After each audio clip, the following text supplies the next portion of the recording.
Nous y voilà, le salon du livre d'Aubergenville dans la salle du Vivier au château du Vivier à Aubergenville, évidemment avec l'association Modèle. Alors, donc déjà, on voulait vous remercier d'avoir répondu présent et d'être là. Alors pour beaucoup, pratiquement à chaque fois. On voulait remercier aussi les nouveaux, parce que voilà, on a des nouveaux arrivants avec nous qui ne font pas encore partie de l'équipe, qui resteront ou pas, on ne sait pas. Bon, apparemment nos salons sont assez sympas parce qu'ils reviennent à chaque fois, donc c'est vous qui vous ferez votre idée. Hein. Donc l'association Modèle, pour la petite histoire, donc c'est Léonore et c'est moi présidente et trésorière. L'association Modèle a 1 an d'existence. Bon, les salons, etc., on en fait depuis bien plus longtemps, puisque avant j'étais dans une autre association.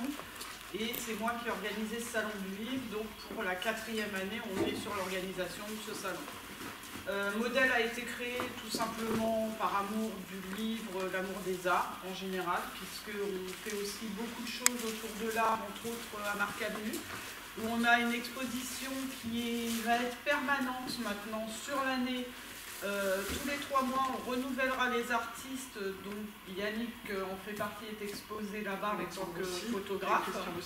Alexandre aussi en tant que peintre, parce que, et Christian en tant que photographe aussi. Parce qu'on s'est rendu compte qu'en fait, beaucoup d'entre vous, en plus d'être auteurs, sont aussi artistes.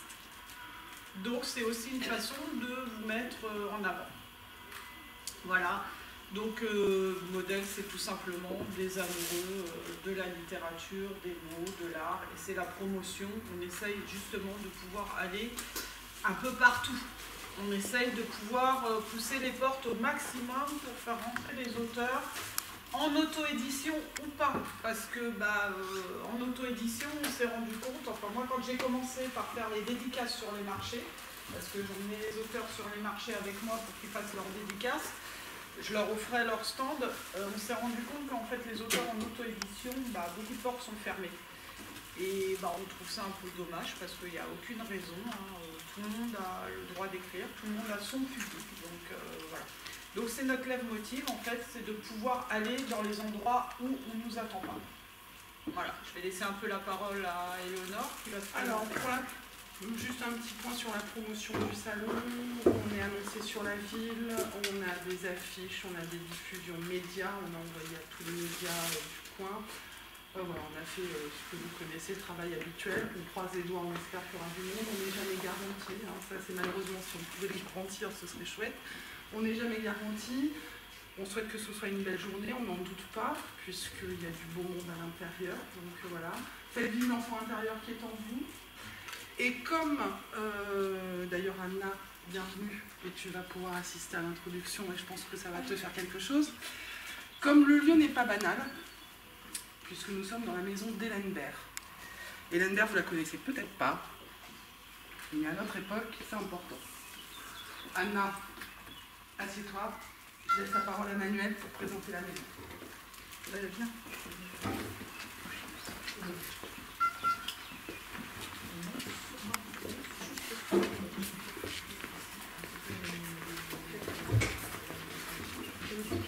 Je ne serai pas long, puisqu'en plus il fait beau, mais c'est assez important d'avoir cet échange au départ. Donc, chère Stéphanie, chère Éléonore, et nos chers modèles, chers auteurs et chers auteurs. Nous sommes réunis ici à l'occasion du Salon du livre d'Aubergenville pour son édition 2025. Alors, pour ma modeste part, il s'agit de ma 4e présence ici, lieu où je reviens à chaque fois avec un grand bonheur, ça doit tenir du syndrome de Stockholm. Et je vous rappelle que je dois parcourir plus de 700 km aller-retour, le bonheur n'a donc pas de prix. Voilà. Alors maintenant, cette salle où vous vous trouvez est ce lieu où vous allez présenter vos livres et échanger avec les visiteurs, avec les lecteurs. Cette salle, elle a une histoire.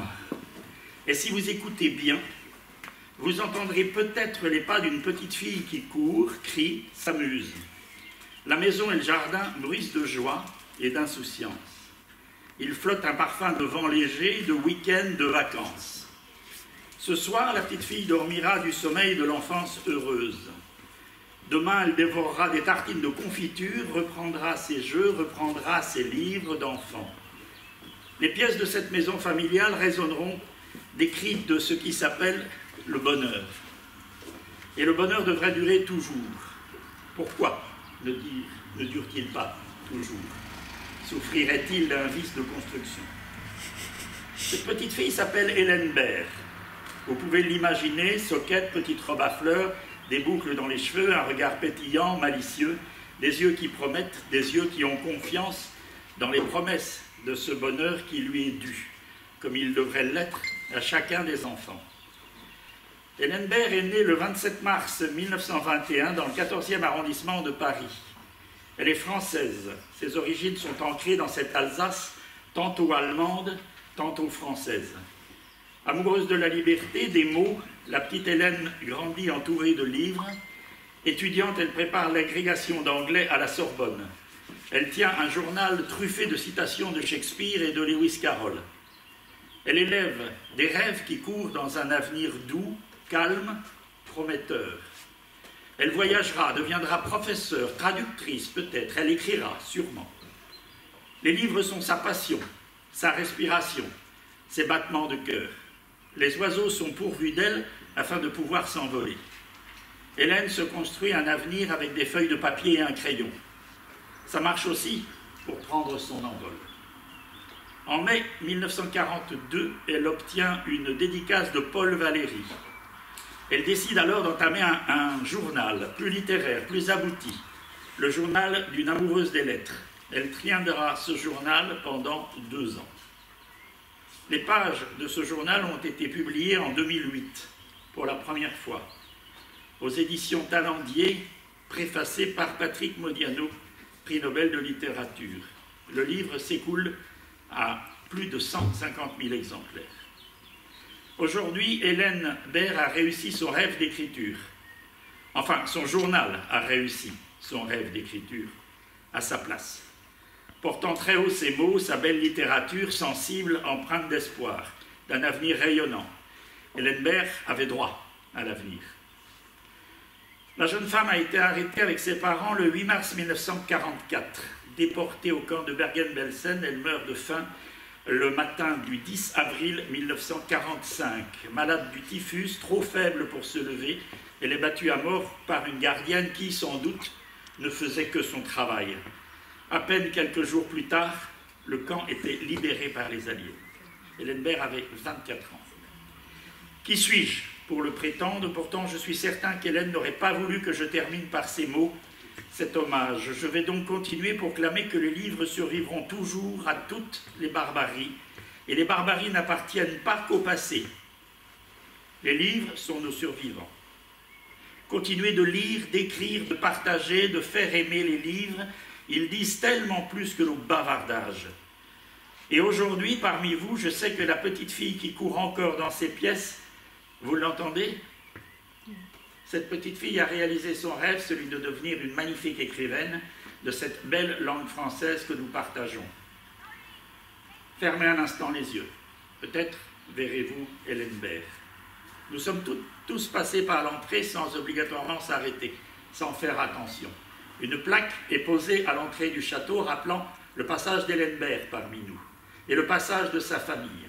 Les plaques sont froides, elles s'usent jusqu'à s'oublier. Lisez plutôt le journal d'Hélène Baird. À chaque fois que vous l'ouvrirez, elle vivra. Maintenant, je vais laisser Hélène Baird parler. Aujourd'hui, j'ai été brusquement à la croix de ma petite. Il fallait que j'écrive la réalité. Il faut que les autres sachent. Car comment vivra l'humanité autrement qu'en dévoilant d'abord toute sa pourriture? Comment purifiera-t-on le monde autrement qu'en nous faisant comprendre l'étendue du mal qu'il commet? Il faudrait donc que j'écrive pour pouvoir plus tard montrer aux hommes ce qu'a été cette époque. Je sais que beaucoup auront des leçons de pouvoir m'abonner et des faits plus terribles à dévoiler. Je pense à tous les déportés, à tous ceux qui gîtent en prison, à tous ceux qui auront tenté la grande expérience du départ. Mais cela ne doit pas me faire commettre une malheur. Chacun dans sa petite sphère peut faire quelque chose. Et s'il le peut, il le doit. C'est le premier jour des vacances. Et je me sens réellement en vacances. Il fait un temps radieux, très frais, après l'orage d'hier. Les oiseaux pépinent un matin comme celui de Paul Valéry. Le premier jour aussi, où je vais porter l'étoile jaune. Ce sont les deux aspects de la vie actuelle.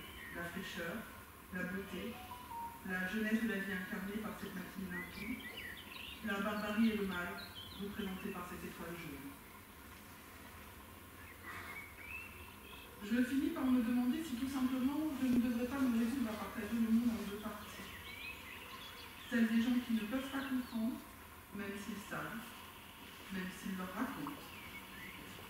Pourtant, encore souvent, je crois que la faute est en moi, parce que je ne sais pas comment les persuader. Et ceux qui peuvent comprendre.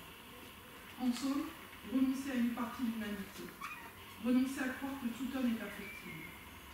Et dans cette catégorie préférée, il y aura une grande quantité de gens simples et de gens du peuple, et très peu de ceux que nous appelons nos amis. La grande découverte que j'aurai faite cette année aura été l'isolement. Si cela arrive, si ces quelques lignes soumises, on verra bien que je m'attendais à mon sort. Pas que je l'aurais accepté d'avance, car je ne sais pas à quel point peut aller ma résistance physique et morale sur le problème. Mais...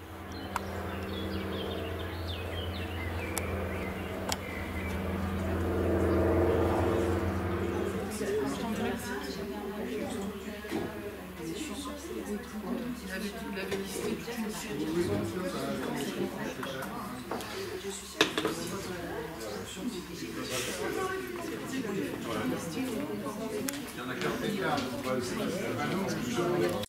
Par un beau soir d'été, Titouan se décida à sortir de sa chambre. Il faut dire que la panne mondiale d'Internet n'était pas pour rien. Il se décida à sortir se promener en centre-ville et là, il rencontra un chat noir au regard intelligent. Le chat s'assoit au milieu de la route. Une étrange brume blanche alourdit l'atmosphère. Une silhouette se dessine, menaçante et gigantesque, lui créant un frisson d'effroi. L'ombre se démultiplia et l'une d'elles déploya des ailes immenses. Un petit rire nerveux lui échappa quand il dit que ce n'était qu'un simple pigeon. Là, quand il est traumatisé. L'animal le dévisagea quelques secondes avant de partir au loin. Yannick, tu m'énerves. Vexé, il prit son envol, lui qui se voyait colombe. Il décida de faire demi-tour pour larguer sa tristesse sur ses détracteurs. Il repart fier de sa vengeance nauséabonde. Ça commence à mal tourner. Mais en allant se poser sur une branche, il glissa sur une de ses larmes blanches. C'était gluant, mais appétissant. Il y en a qui ont trop regardé le Renaud. Il se décida à s'en faire un casse-dalle, car on n'est jamais mieux servi que par soi-même. Niveau des nations, Aujourd'hui, tout est gris, le ciel est mon esprit. Aucun mot ne s'écrit, je n'ai pas d'appétit, alors ton sandwich, je m'en fiche. Pas de problème, pas de souci, tout va bien. Pour moi, tout est bleu, je raconte mon histoire, et là, peut-être mes mots s'envoleront dans les branches. Et là, je ne sais pas. Et là, partage, peut-être que mes mots s'envoleront dans les branches. Dans les branches, depuis que j'ai scié celle sur laquelle j'étais assis, je vois les arbres d'un autre œil. Et mon âne, le brin d'herbe, qui veut devenir un séquoia, ça me fait doucement rigoler. Ok. Chante. La terre est bleue comme une orange et son...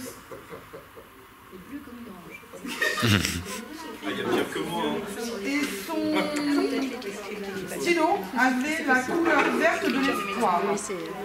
Des devenirs, des lendemains qui chantent, des amitiés littéraires.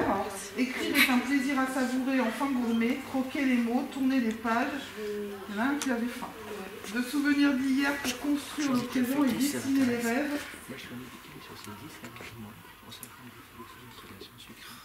Là, la joie, je sais pas, est un conte coloré.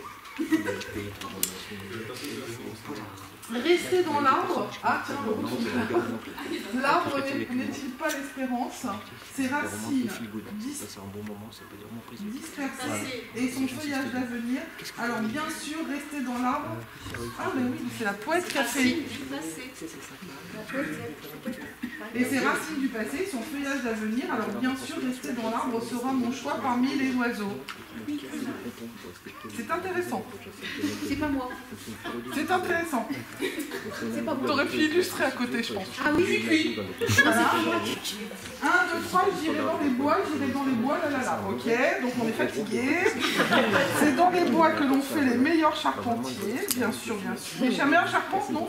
Charpentier, charpente. Personnellement, je préfère les charpentes marines.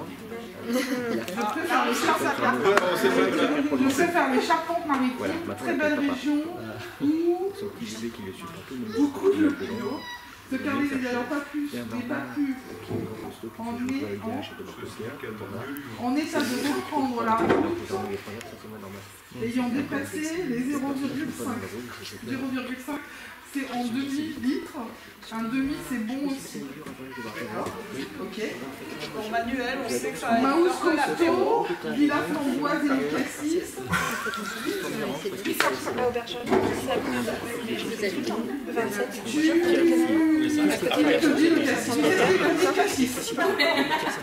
Qui parle de demi?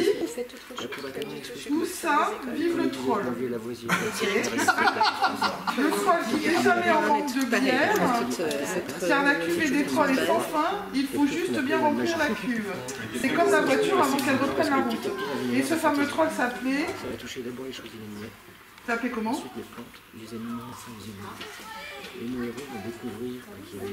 Il s'appelle comment le troll? Ébus. Hein? Ébus. Mais quel drôle de nom, pourquoi pas Libellus ou Ébus?